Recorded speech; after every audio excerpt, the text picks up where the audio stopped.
大家好啊，歡迎嚟到玩具人移英生活呢個頻道。我開呢個頻道係想講下關於我個人移民嚟英國嘅理由啦、過程啊，以及嚟咗之後發生啲乜嘢啊咁。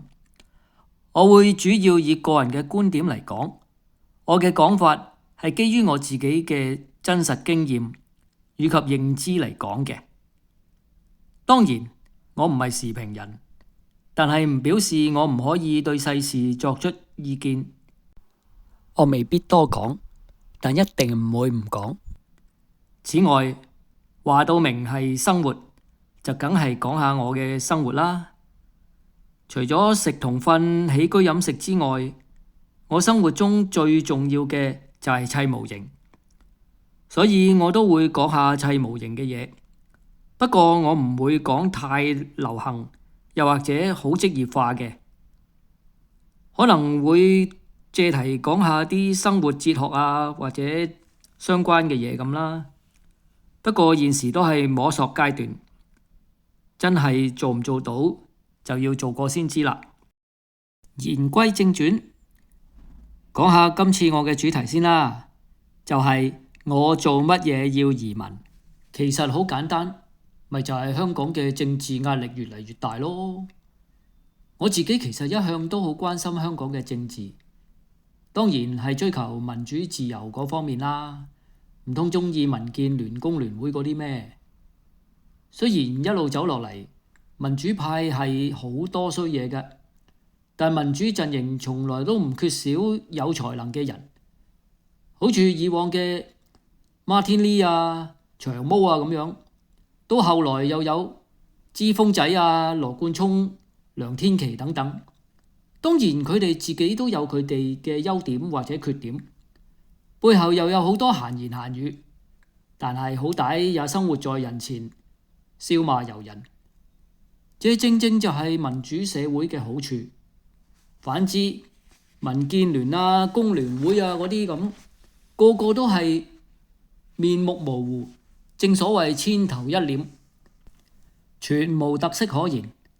就算出嚟嘅時候用幾新鮮嘅包裝都好啦，拆住張包裝紙，咪又係一個鬼樣。好似以前嘅容海恩啊，或者最近嘅江文慧之類，全部出嚟嗰陣時都好似好好㗎，但係反轉個豬肚，咪又一樣係屎。另一個原因，當然就係班差佬啦。我唔會話佢哋喺19年先變差嘅，19年固然係好衰啦，但係早在2012年10月，即係民運人士李旺陽被自殺嗰年啊，我已經親眼見到呢班咁嘅衰人點樣對喺香港遊行嘅示威者㗎啦。19年只不過係更加變本加厲嘅啫。見住成個政府都係有一班無能嘅差佬，同埋一班弱智嘅親共人士掌握，點會唔灰啊？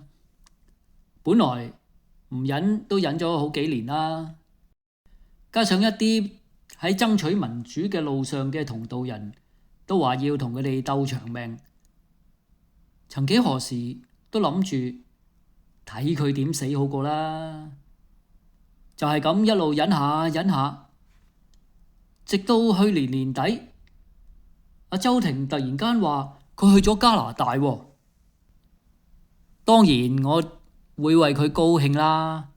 同時喺嗰個時候，有一位網絡嘅歌手為呢件事創作咗一首歌，歌曲裏邊有一句咁嘅歌詞：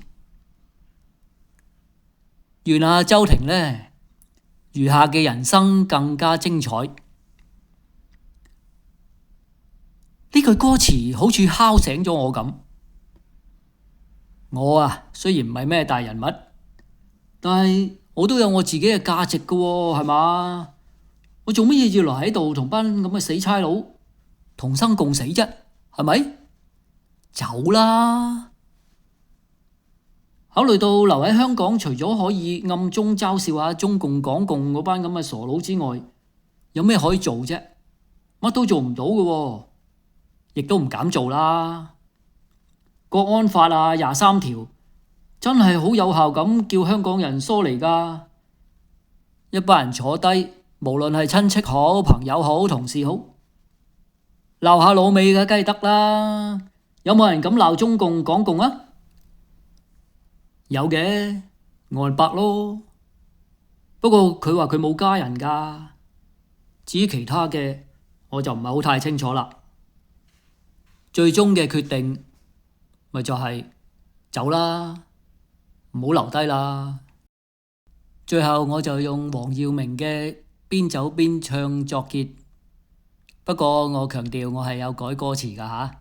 好，冇音樂嘅清唱版，一、二、三。實在局促的空氣，冇着窒息的天氣，道別熟悉的天與地，嗅到故鄉的氣味，滿布記憶的氣味，去到哪方都記住你。